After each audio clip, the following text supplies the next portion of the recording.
together and get sharpened up as we get ready for the season.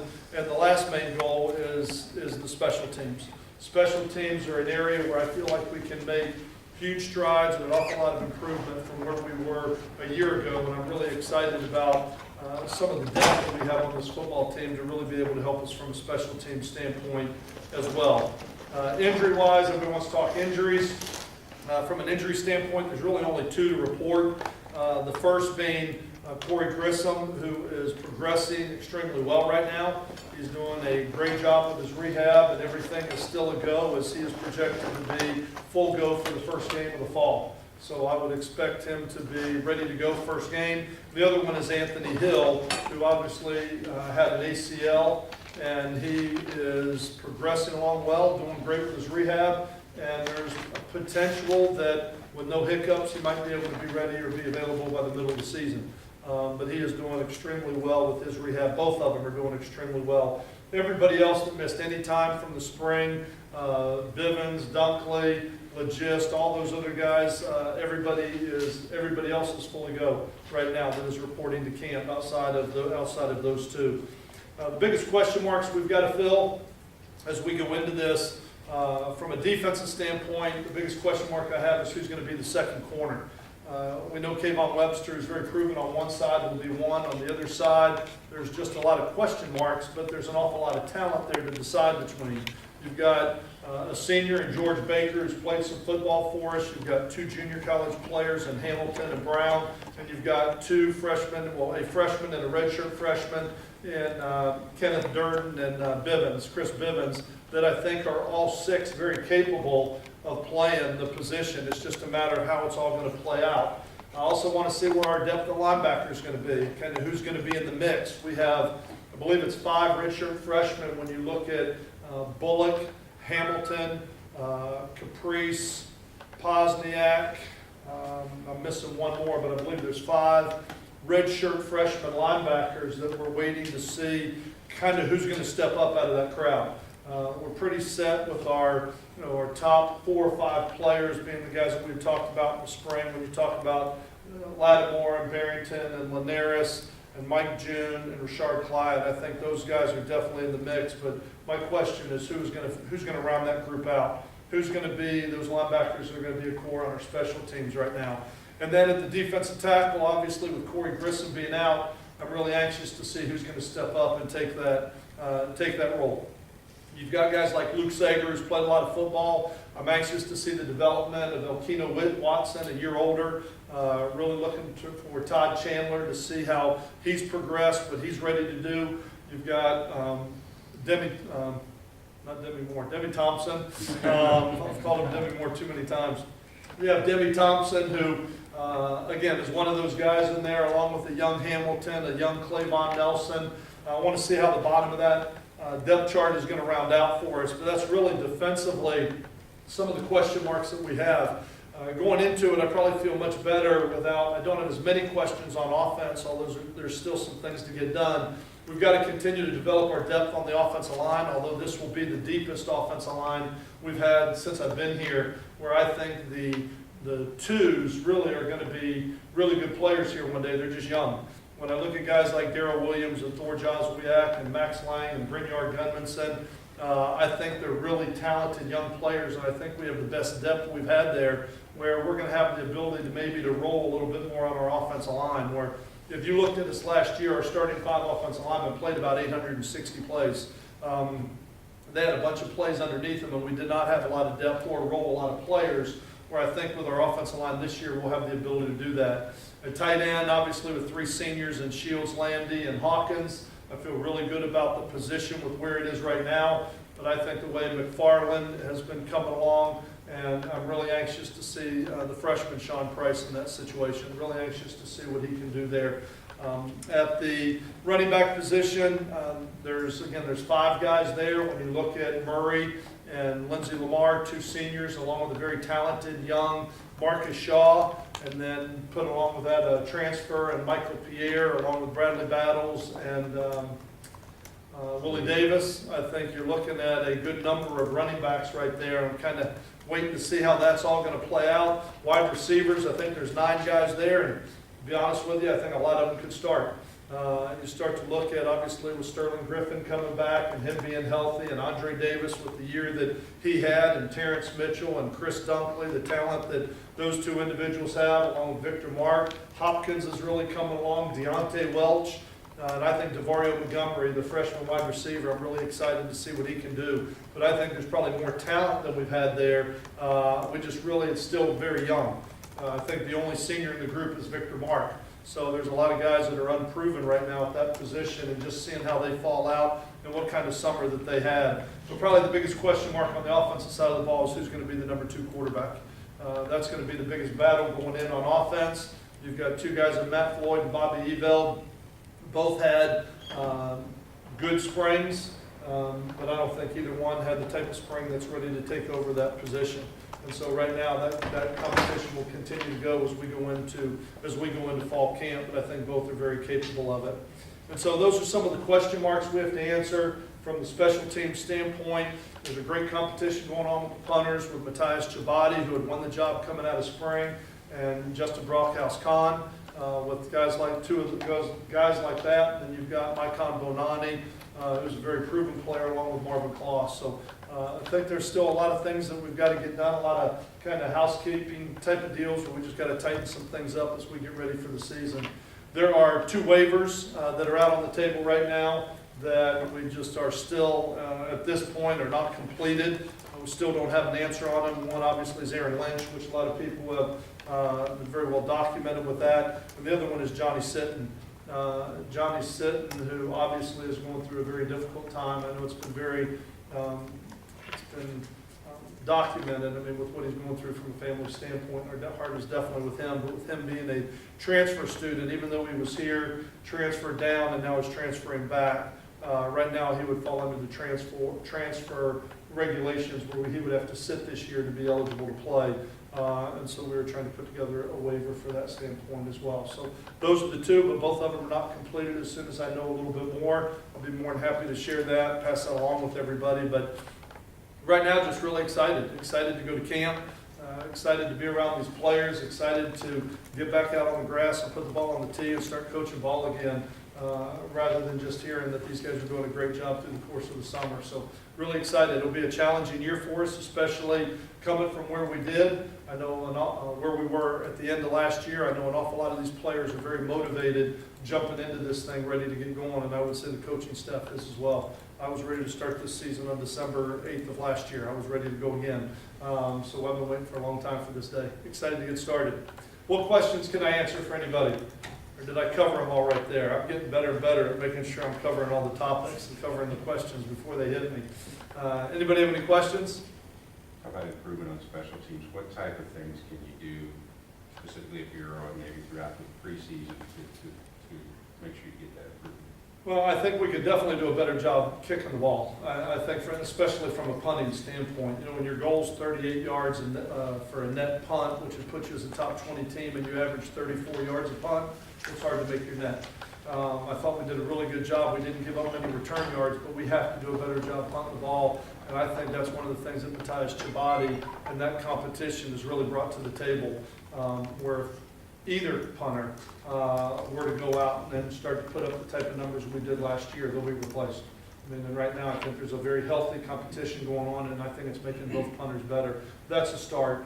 The other side of it was all the injuries that we had, and going into Vero Beach last year, I said my number one concern was the lack of depth we had on the football team a year ago. And it reared its ugly head, and when all of a sudden Sterling went down again, and Terrence Mitchell went down, and a number of the receivers went down, and we lost George Baker, we lost Q Washington, we lost Ernie Tabutu, we lost a lot of our depth on in the secondary. Those are your special teams players. And so there were many times that we were playing with people, honestly, that probably aren't good enough to compete at the level that we want to compete at. And I think that's one of the things that we have worked hard to try and build by redshirting 20 players a year ago, having those guys being eligible to be depth guys for us. Depth guys for us this year, along with a number of junior college players that we brought in, having guys like Hamilton and Brown. We talked about the 6 corners. You talk about the safeties that you have. I think we have much more depth than we've had in years past. So I think from a personnel standpoint, I I think in the kicking and the covering side of things, I feel like we have the ability to be much better, and I think we've got to do a much better job as coaches. We've talked, brainstormed a long time about that, and how do we do a better job getting our point across and coaching it, and making sure that we're spending quality time. Coach Hargraves will continue to kind of oversee all the special teams, but I have gotten the staff much more involved in special teams than I ever have before, as far as the number of guys that are going to be coaching positions during the special teams and how we're organizing everything at this point. Steve, the punter, is that just between Matthias and Justin? Is Ron in the mix at all? Or? You know, coming out of spring, no, but in spring practice, I mean, spring practice, he was injured, had hurt his ankle, and could not punt. And so, I mean, kind of the competition goes on, but at this point, He's on the team. yes, he's still on the team. Yes, he's still on the team. He's on the roster, but at this point, don't know if he's going to be able to compete or not. I just haven't seen enough of him consistently to say that he belongs in the competition with the way those other two guys have punted. Because I thought Brockhouse Khan had the best spring I've ever seen him have. And I think Matthias had an excellent spring. I mean, the numbers that they're putting up in practice at this point are much different than where we were a year ago when you were talking about where our averages were, 34 yards punting the ball, where they're both averaging up around 44, 45 yards a punt through spring in team and drill work. So I feel much better about that in itself. But he's still there, but he's going to have to prove that he deserves to be in that mix with those two with the way they punted in the spring. For punt return, do you go back to Terrence as your first option? Or? Yeah, Terrence Mitchell, definitely. Terrence Mitchell is our starting punt returner coming into this. I'm going to say this very comfortably, he would have to lose it, but I haven't seen anything to tell me that that would happen. You know, we missed him badly when he was injured a year ago and ended up missing the remaining of the season.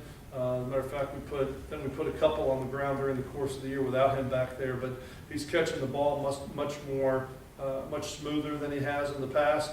You know, rather than fair catching it and then diving for it at the right at the 11th hour, he's catching the ball extremely smooth. But he brings that speed and athleticism. You know, there's a couple guys, Ken Durden and Chris Dunkley, are also very talented as well. Neither one of them were available last year either, as they were both being redshirted or sitting out. So really, your top three punt returners were on the team last year, but none of them were available for punt return duties for us during the season. So I think things like that are going to make us stronger. And then on the kickoff return, you've got guys like Lindsey Lamar, obviously with where he is with his numbers, Derek Hopkins with his speed and the job he did in only returning 2 last year, but he had the longest return of anybody. And then Marcus Shaw. I mean, those guys coming into it, those will be our top 3 punt returners and kick returners coming into it. We'll just have to see and who else emerges in that mix. Kind of put into words, heading into BJ's senior year, just what he's meant to you, what he's meant to the program since you've been here, and the relationship the two of you I'm really proud of BJ. Really proud of BJ because of the way that he's grown as an individual. He went through a challenging sophomore year, very challenging with the success that he had as a freshman, and then to come back and with where his numbers were, completion percentage. And again, to be honest, he's going into his 3rd offense. But I think what BJ has done a fantastic job of is developing mentally as a quarterback. I'm seeing that relate to his confidence, which is relating to his leadership ability and his leadership style. He's being much more vocal than he has been in years past. Well documented in the improvements that he's made. But as a young man and the way that he's handled adversity and the humble spirit that he's had and the type of young man that he is, I keep saying that you hope your boys grow up to be a young man like B.J. Daniels. He's a class act, the way he carries himself. He's not loud, obnoxious. Never talks badly about people. He's a very, I don't want to call him a reclusive individual, but he's not Twitter or Facebook. He's not one of those guys that's trying to limelight himself, to push himself out in that limelight. He's a very much behind the scenes, quiet young man, but I have a lot of respect for B.J. Daniels, and I think over time we've developed a great relationship, and I think we're both very comfortable with that. I'm really excited to watch him this year. When people, it's probably the best way to put it, when people talk to us about there's a lot of pressure on this football team because this team got more first place votes than any other team, and there's higher expectations. But I promise you, the feeling and pressure I have is the obligation we have to make sure guys like B.J. Daniels and Sam Barrington and Michael Linares and Demetrius Murray, that those guys have success on the football field with the hard work and the attitude that they've given to this program and the way that they've represented it. That's where I feel pressure, is the obligation we have to the young men in those locker rooms. And you're confident that BJ can lead this team to those heights? I am.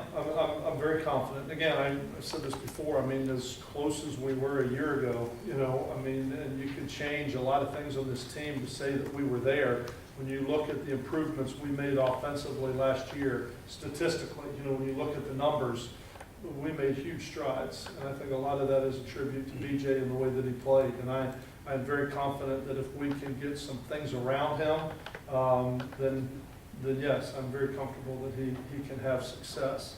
I don't think anybody can do it alone. In a lot of respects, last year he was asked to do that, you know, because really the only things that were healthy on the football team last year was our offensive line, and I can't even say the quarterback with him missing the Miami game later in the year. But I'm very confident that BJ can have that type of year to get us to where we want to go. And you were saying that, you know, you couldn't wait to get back on the field in December. Are you using that last year's motivation in this camp? Without a doubt. I mean, I say all the time, you're only as good as your last game. And you're only as good as your last game. And you look at the way we finished the second half of the season last year, we can talk about it, we can make a lot of improvements, but we can't do anything about it until we step on the field September 1st. So regardless of what people were writing, projecting, who's back, you know, what type of team you have, none of that is really relevant. We've got to go get it done on the field, and the last time we played, it's not anything that we all want to beat our chest about. And so right now, that is a huge motivating factor for me, for this football team. I think it has driven this team in the offseason. I think it's driven these leaders, the seniors on this team, to say, we don't want this to happen again, what do we got to do? And I don't want them to say, we worked hard all summer, so now we feel better about ourselves. We can't erase that feeling until not only we get on the field September 1st, but we can't erase that feeling until we look back on December 2nd and say, this is what we were able to accomplish with this team. And until then, I think we need to put our nose to the grindstone and go forward with that type of focus and resolve and attitude and mentality as a program for where we want to go. For what BJ does for the offense, you look at maybe your senior linebackers to give you that on defense, Linares, Barry. Well, especially, I mean, there's some underclassmen that are going to have to lead. Ryan Giddens was a great player for us last year, just as a redshirt sophomore. And guys like not having a senior defensive end with Anthony Hill being injured right now, guys like Ryan Giddens are going to have to be leaders for us. Guys like Luke Sager, Corey Grissom, those guys are going to have to be the leaders up front, because when you get behind those guys, you're talking about sophomores and redshirt freshmen. I mean, behind them, those guys are going to have to lead their own individual groups. But linebacker, when you talk about Dede Lattimore, Barrington, and Linares in June, you've got 4 guys that are juniors and seniors. You have 3 seniors and a junior in your top 4 inside linebackers that they're going to have to lead. But Kayvon Webster's going to have to lead in the secondary. You've got guys like Legist, Jenkins, even though he's just going to be, you know, first stepping into a starting role, he is going to have to play more of a leadership role for us. But I think that's going to come more from the class than it is just from the linebackers. Obviously, the linebackers are like the quarterback.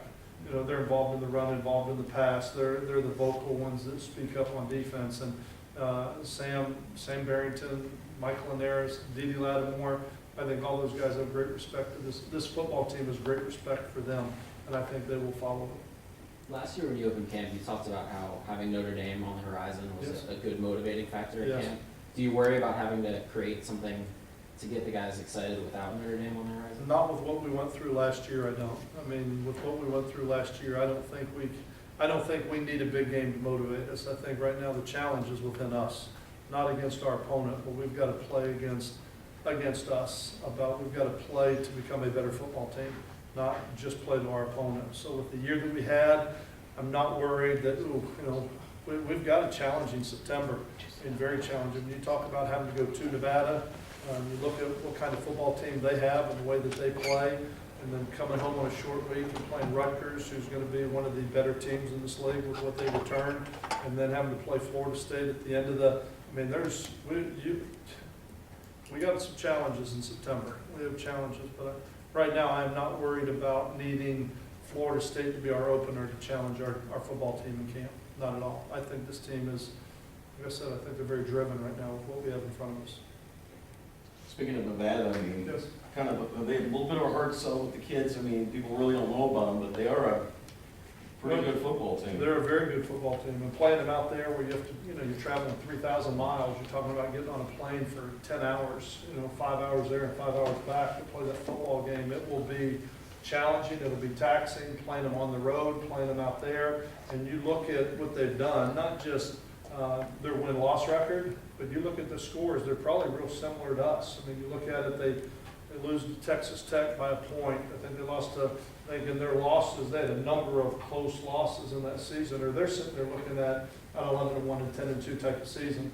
They returned to quarterback. They've got a very different style of offensive play. They're one of the top, I don't know exactly, but in the last 5 years, they've been one of the better offenses statistically when you break them down and look at them. They're a very talented team. I don't think we're going to have any problems getting our team's attention when you can put their record on the board, when you put kind of their results on the board with who they played against and how they fared and where they are statistically. I don't think we'll go into that game and it's a hard sale. Everybody will be looking to Rutgers. With where we are right now, finishing the way we did last year, I think the biggest thing that we can do is focus on kind of a want-to-know mentality and focus on ourselves.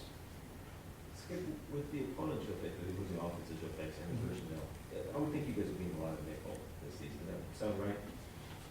Depends upon really, like you look at Rashard Clyde, a lot of people could say he could play nickel, with him being a 220-pound safety who was a converted safety. Right. So just because it depends on how does Zach Bullock come along, how does Tayshawn Whitehurst, the freshman, come along, are some of those guys, because really when you look at those three bodies, they're 210 to 220-pound athletic safeties that have come down and moved to play the linebacker position. So really, you could almost argue we're already in nickel.